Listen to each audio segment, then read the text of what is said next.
Hello everyone, my name is Prakash and I am a UPSC aspirant. I have been preparing seriously for this exam and today I want to share something that might really help you, especially those who are trying to shift from Hindi to English medium. So stay with me till the end.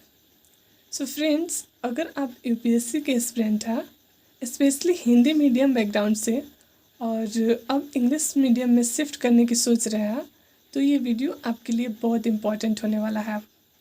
मैं आज एक ऐसे YouTube channel का review लेकर आया हूँ जिन्होंने UPSC के सीरियस स्टूडेंट के लिए हिंदी से इंग्लिश में कंटेंट देना स्टार्ट किया है। उनका एक डेडिकेटेड ऐप भी है और मैं खुद उनके कोर्स में इनरोल्ड हूँ। ये कोई स्पॉन्सर या प्रमोशनल वीडियो नहीं है, मैं बस अपना ऑनेस्ट एक्सपीरियंस शेयर कर रहा हूँ ताकि आपको सही डिसीजन लेने में हेल्प मिल सके। सो चलिए शुरू करते हैं। So friends, this is the channel.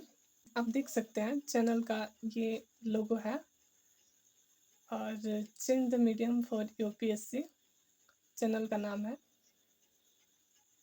ये कुछ कंटेंट है, आप इसका रिव्यू कर सकते हैं। ये यूट्यूब पर शायद एकमात्र ऐसा चैनल है जो ख़ास तौर पर हिंदी मीडियम के यूपीएससी एस्पिरेंट्स को इंग्लिश मीडियम में तैयारी करने के लिए इनकरेज करता है।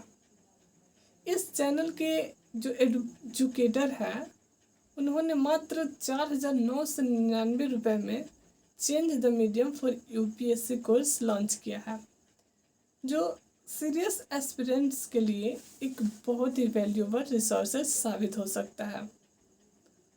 और आज मैं इसी कोर्स के बारे में आपको डिटेल में बताने वाला हूँ। यह एक ऐसा स्ट्रक्चर कोर्स है जिसे खास तौर पर उन हिंदी मीडियम स्टूडेंट्स के लिए बनाया गया है जो अब इंग्लिश मीडियम में शिफ्ट होकर यूपीएससी की तैयारी करना चाहते हैं। इसमें आपको English comprehension, answer writing skills, basic grammar clarity और जीएस टॉपिक्स को इंग्लिश में समझने की प्रैक्टिस कराई जाती है, वो भी स्टेप बाय स्टेप। सेंटेंस लिखा है तो कैसे आप समझोगे इसको। यहीं पर जितनी बार मैं आपको जैसे बता रहा हूं वैसे आप समझ जाओगे ना, फिर आपको देखना आपकी स्पीड इंक्रीज हो जाएगी और आपकी इफिशिएंसी, एक्यूरेसी, मतलब सही से चीजों को समझोगे और आगे बढ़ जाओगे। ठीक है, इसका मतलब क्या है, अब यहां पे जैसे एक वर्ड लिखा है अबाउट, तो अबाउट मतलब होता है बेसिकली क्या है, के बारे में, ये होता है के बारे में। ठीक है, बट यहां पर आप देखो जब भी कोई नंबर लिखा हो, कोई संख्या लिखी हो, ईयर लिखा हो, कोई डिजिट लिखी हो, कुछ भी लिखा हो, तो वो जब लिखा हो उससे जस्ट पहले अगर अबाउट लिखा है तो उसका मतलब क्या होगा, लगभग। ठीक है, अब यहां पर क्या है, अगर अबाउट लिखा है और अगर इसकी जगह एक वर्ड और होता है अप्रोक्सीमेटली, अप्रोक्सीमेटली इसका मतलब भी होता है लगभग। ठीक है, अप्रोक्सीमेटली अगर लिखा होता बिल्कुल सही होता, अबाउट लिखा है बिल्कुल सही है, बट यहां पर अबाउट का मतलब के बारे में नहीं होगा, बट अबाउट का मतलब होता है के बारे में भी। बट आप देखो अगर गूगल पे आप जाके सर्च करोगे तो आपको सिर्फ मीनिंग पता चलेगा, बट आपको कंटेक्स्ट और सेंस नहीं समझ में आएगा, इसलिए मैं आपको ऐसे पढ़ा रहा हूं। ठीक है, तो यहां पर जब भी कोई संख्या हो उसको कैसे पहचानेंगे, how you can identify, whenever you see writing about, about कहीं भी दिखे आपको उससे जस्ट बाद में अगर कोई संख्या लिखी हुई है तो उसका मतलब अबाउट का क्या होगा उस समय पर, लगभग। तो लगभग 4700 ईयर्स एगो, एगो मतलब होता है पहले, है ना। अब आप समझ गए कि लगभग 4700 साल पहले क्या हुआ था, अभी आगे देखते हैं, है ना। समझ गए, इस तरीके से आपको छोटे छोटे पार्ट में समझना, यही सारी चीजें रिपीट होगी। सो फ्रेंड्स, इस कोर्स में आपको डेली बेसिस पे एक आंसर राइटिंग करने के लिए एक क्वेश्चन दिया जाता है। तो मैंने एक क्वेश्चन का आंसर लिखा हुआ है यहाँ पर, मैंने इसको नोट्स बनाया था और मैं इसको आपको एक्सप्लेन करके बता रहा हूँ। Hunter-gatherer moved. Hunter-gatherer moved regions. The regions are divided into many points. First point है यहाँ पर, stayed at one place, eaten up in search of food. Stayed at one place. Once food was consumed, they had to move to find more. जब एक स्थान का खाना समाप्त हो जाता था तो वे अगले स्थान की ओर बढ़ते थे। Stayed at one place in search of food. Second point है यहाँ पर, plants and bear fruits season to season. Plants and bear fruits seasonal availability, पौधे और फल मौसम के अनुसार उगते थे, इसलिए वे मौसम के अनुसार स्थान बदलते थे जहां उन्हें ताज़े फल और पौधे मिल सके। Fruits and plants are seasonal, so movement was required depending on the availability during different seasons. Third यहाँ पे है in search of water, found lakes, people who lived at banks, streams and rivers.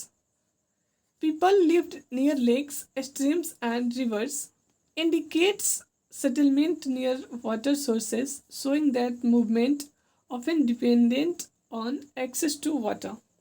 लोग अक्सर झीलों, नदियों और नालों के किनारे बसते थे। यह दर्शाता है कि पानी की उपलब्धता जीवन के लिए आवश्यक थी और इसी कारण से वे स्थान परिवर्तन किया करते थे।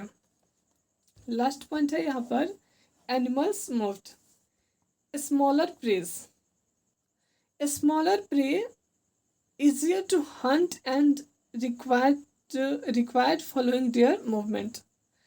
Deer and wild cattle moved in search of grass and leaves. Hunter-gatherers had to follow these animals to hunt them. शिकार के लिए छोटे जानवरों के पीछे जाना पड़ता था।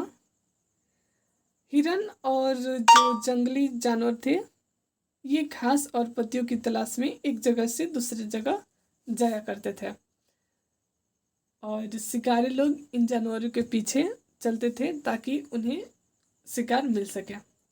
तो फ्रेंड्स, इस प्रकार से आपको डेली बेसिस पे एक क्वेश्चन का आंसर करना होता है और व्हाट्सएप ग्रुप में आपको सेंड करना होता है और सर इसको चेक करके आपको फीडबैक देते हैं, जिससे कि आपको आंसर राइटिंग करने में मदद मिलती है।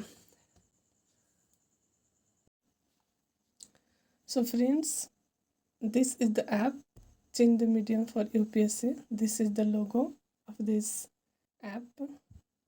I will give you the link in the description of the app. You can download it. आप देख सकते हैं ये कोर्स है जो कि 4,999 रुपीज़ का है. आप यहाँ पर 3 डॉट पे क्लिक करके ये जो फ्री मटेरियल है इस पे क्लिक करके आप यहाँ पर यूपीएससी का सिलेबस दिया गया है, आप इसको चेकआउट कर सकते हैं.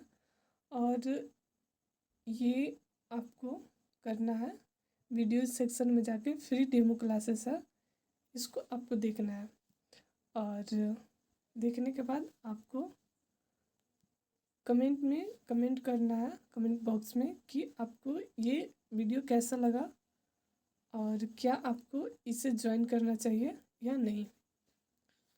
आप कमेंट करके ज़रूर बताना. और यहाँ पर आपको टेस्ट भी दिया गया है, आप टेस्ट भी देख सकते हैं, बट ये जो पैड स्टूडेंट है उनके लिए ही है. यहाँ पर चैट का ऑप्शन है, यहाँ पर डेली डिस्कस होता है, डाउट सेक्शन है, यहाँ पर सर डाउट लेते हैं सबका और डाउट क्लियर करते हैं. डेली बेसिस पे डाउट क्लियर होता है. और भी फीचर्स इसमें ऐड करना बाकी है क्योंकि ये प्लेटफॉर्म अभी नया नया है, तो इसमें और भी फीचर्स ऐड ऑन होना बाकी है. तो बस इतना ही. आप कमेंट सेक्शन में ज़रूर बताना. Thank you so much.